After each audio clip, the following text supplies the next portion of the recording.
12 по 15 декабря в Москве во второй раз прошли Дни Дальнего Востока. И мы предлагаем вашему вниманию интервью с министром по развитию Дальнего Востока Александром Козловым. Александр Александрович, здравствуйте. Еще совсем недавно Дальний Восток был лишен позитивного образа. Для общероссийского восприятия это было богом забытое место. Сейчас же очень многое изменилось, и Дальний Восток теперь уже один из перспективных регионов страны. Скажите, пожалуйста, что реально изменилось? Ну, в первую очередь изменилось отношение. И тот лозунг, который сегодня переходит от слов к делу, когда наш Владимир Владимирович, президент, сказал, что на 21 век приоритет развития Дальнего Востока, и мы сегодня видим принятие новых законов, поддержки, для нас это очень важно и значимо. Потому что нам сегодня большая задача, тем людям, которые в органах власти, тем людям, в первую очередь, которые там живут, наверстать те отставания десятилетиями, которые возникли на Дальнем Востоке, потому что страна все-таки вкладывала в центральную часть нашей большой родины, строили производство, инфраструктуру, социальную, коммуникации, энергетические. А на Дальний Восток, к сожалению, такой энергии, таких вложений не было. И сегодня, когда мы говорим о строительстве новых предприятий, мы говорим как раз о создании нового на Дальнем Востоке отраслевого принципа. Допустим, на многих регионах появляются предприятия, которые в принципе изменяют отрасль, которой никогда не было. Вот я недавно работал губернатором Амурской области, и когда «Газпром» принял решение о том, что будет строить газоперерабатывающий завод, мы знаем, что компания «Сибур» сегодня принимает такое же решение. Они же изменили отрасль, то есть они изменили систему образования. Сегодня дети уже думают о том, как химию изучать в школе правильно, для того, чтобы поступить в Амурский государственный университет, отучиться 2 курса, уехать в Москву, получить образование.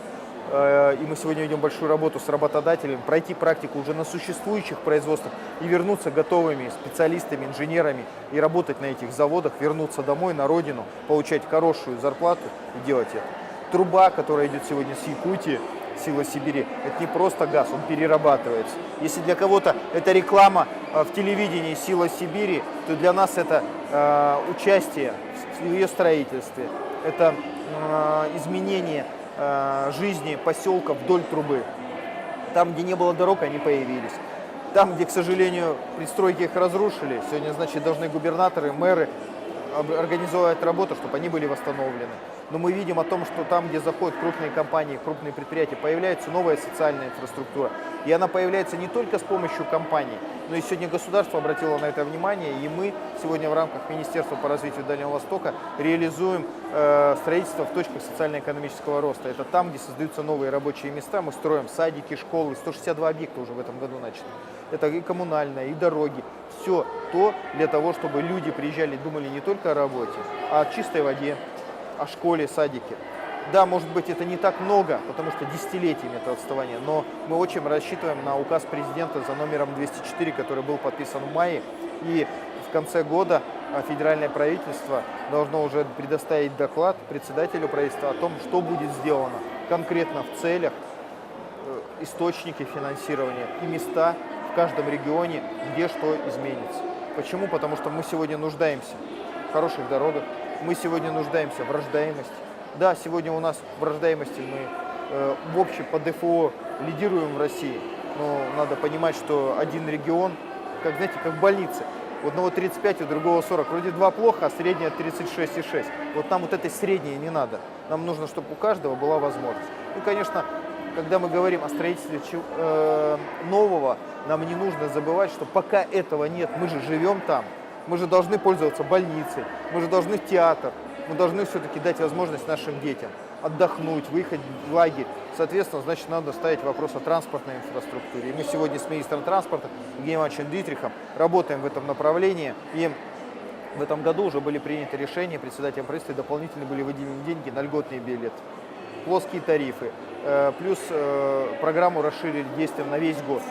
И вот сегодня мы уже в середине декабря ждем, поступят билеты на 2019 год в продажу льгот. Мы уверены, что они разлетятся как горячие пирожки. Мы в этом уверены. И это хорошо, что не разлетятся с 1 января. Тогда у нас есть возможность говорить с министром финансов, доказывать председателю правительства, что нужно еще денег, что нужно поддерживать сегодня людей, чтобы они не уезжали, а могли выезжать. Выехал в больницу, воспользовался, а не так, что копил всю жизнь, выехал, все потратил. Все. Пока сегодня у нас этого нет. Как только это у нас появится, все на месте, оно само все отрегулируется, потому что тогда не нужно будет ездить. И когда мы говорим о том, что на Дальнем Востоке нужно больше людей, это очень важный вопрос, но наша задача не только привлечь, но и сделать так, чтобы поток был меньше. Соответственно, это можно только через поступки, через конкретные действия, через создание новых социальных проектов, создание новых рабочих мест, обучая нашу молодежь, которая еще сегодня на школьной скамье, которая сегодня, как пластилин, из нее можно делать что-то, энергия у них плещет, заряжаться ее и пускать их в производство. Вот надо пользоваться этим, ну и не забывать о старшем поколении. В этом году мероприятия Дней Дальнего Востока в Москве были в основном ориентированы на молодых людей. Скажите, пожалуйста, вот какая мотивация должна быть у молодежи, чтобы все-таки она приезжала на Дальний Восток? Вот давайте я приведу примеры. Так просто легко. Я извиняюсь, что я буду приводить это на регионах, которые мне известны. Ну, так проще. Когда мы были молодыми, после школьных занятий, института, нам не было возможности проходить практику на предприятиях, потому что они рушились на наших глазах. Было сложное время для страны. И наши взаимоотношения со странами АТР заключались в том, что так называлось модное понятие «фонарик». Перевести баул в одну сторону, в другую, и это хватало на еду. А где-то еще, может быть, спустя несколько месяцев и на джинсы. Что сегодня мы говорим нашей молодежи? Мы говорим о том, что мы готовы вас поддерживать, мы готовы с помощью наших университетов, среднетехнического образования, об этом тоже не надо забывать, вместе с работодателями делать треугольник, самая устойчивая фигура, предоставить вам возможность получить образование, для того, чтобы быть в последующем трудоустроен.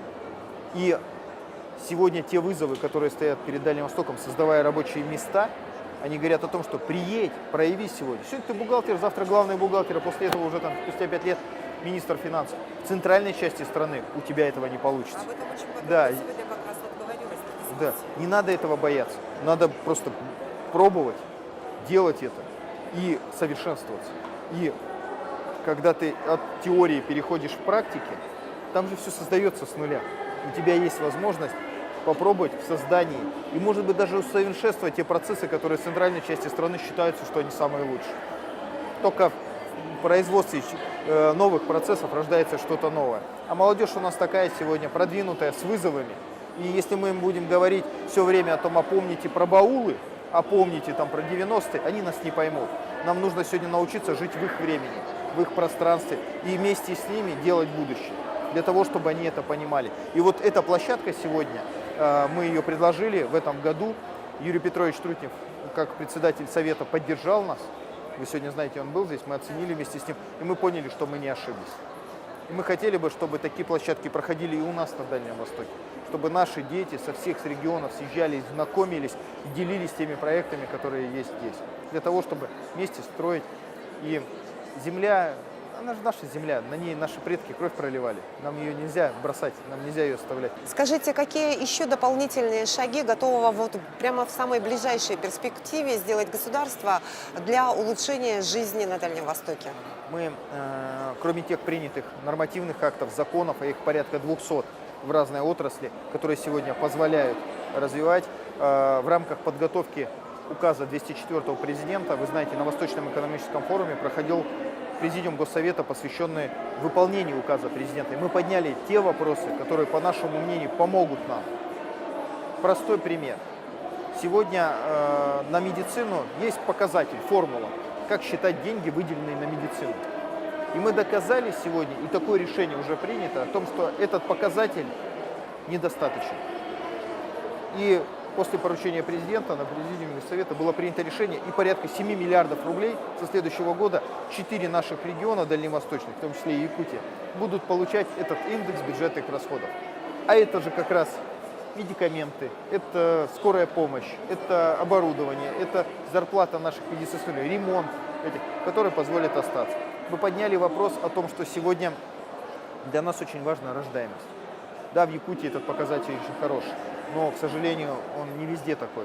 И поддержка первого ребенка, второго и третьего, кроме материнского капитала, который сегодня предоставлен на федеральном уровне, конечно, есть. Мы по поддержке второго, третьего ребенка безоговорочно с Минфином, сегодня уже с Минтрудом договорились, порядка 30% в деньгах, что 136 тысяч рублей, порядка будет такая доплата. И мы сегодня ведем как раз в рамках поручения президента, работая, чтобы первого ребенка поддержать. Билеты льготные круглый год, и многодетные родители тоже их получат. 125 тысяч человек могут воспользоваться этой льготой. Это раз.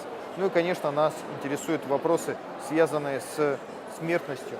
Это вопросы, конечно, медицины. И мы сегодня с нашим министром здравоохранения Вероникой Игоревной Скворцовой плотно сотрудничаем в этом направлении, чтобы в указе майском президента были учтены все те желания, возможности наших регионов, чтобы люди жили дольше на Дальнем Востоке. И, конечно, не забывая и культуру, и образование, и многие другие направления, которые очень важны. И вот в каждом таком направлении не хватит вашей всей передачи пересказать. Нам самая главная задача понять, что нужно сделать, потому что у нас нет врагов. Врагов нет, все хотят помогать, все хотят. Но нужно понять, какой документ надо изменить, где запятую поставить, где денег взять, где подготовиться, потому что можно денег дать, проект не сделал в регион, и не появилась больница, правильно? Или новый роддом, или еще что-то. Здесь команда комплексная, направленная на один результат. Вы уже упомянули о законах. 4 года назад был принят основной закон, закон федеральный о территориях опережающего развития. На ваш взгляд, как сегодня работает он? Очень хороший законопроект. Я его еще оценил, работая губернатором региона, сегодня министром. Что это? Территория опережающего развития позволила дать определенные налоговые преференции для вновь создаваемых предприятий. Потому что всем заплати, все отдай, еще не зарабатывая прибыль, не получая, ты уже всем должен. Банки накорми, всем отдай. А сегодня территория опережающего развития позволила получить эти налоговые преференции по важным налогам. Это первое. Второй момент. В территориях опережающего развития мы помогаем нашим инвесторам строить инфраструктуру. Это линии высоковольтной передач, это подстанции, это дороги. Это тоже очень важно, потому что, к сожалению, этого не было. А это нужно для того, чтобы появился мини-завод или еще какое-то новое рабочее место. Ну и, конечно, самый важный вопрос в августе, он был решен, нас поддержали, это о том, что закон обратной силы не имеет. То есть резиденты ТОР, дедушкина оговорка так называемая, не могут ухудшаться их условия, если вот он зашел, такие-то налоги были, а потом государство вдруг решило по разного рода причинам изменить налоги и ухудшить, то на него это не распространяется. Это тоже очень важно. И не менее важный институт, есть такое понятие «свободный порт Владивосток». Когда его принимали, думали, что это для порта Владивосток, а тема пошла везде по регионам. Это такие же преференции, но только распространяющиеся уже внутри муниципалитета, которые действуют в рамках территории опережающего развития. И у нас большое количество начало пользоваться этими возможностями. Малый бизнес в основном. Я тоже считаю, для них это важная поддержка, когда он может получить землю. Просто многие вопросы, понимаете, у нас как складывается. Вот человек решил положительно, он уже об этом не говорит, потому что он решил. И мы остаемся с неким количеством людей, у которых, к сожалению, не везде получилось положительно, правильно? Но надо просто взять, что за это время сделано много положительного. И просто, я думаю, это в том числе легло в решение, когда Бурятию, Забайкалье, президент принял решение присоединить к Дальнему Востоку. Это же не за географию. Вопрос не географии, вопрос преференций. То есть те законы, те новые возможности, которые сегодня реализованы на Дальнем Востоке, большая работа проделана за 5 лет прежней командой министерства под председательством Юрия Петровича Трутнева, это как раз пример тому, что сегодня готовы транслировать эти законы, эти новшества и на других территориях нашей страны. Это не география, это вопрос возможностей. Я благодарю вас за это интервью. Спасибо вам большое. Всего доброго. До свидания. Всего доброго.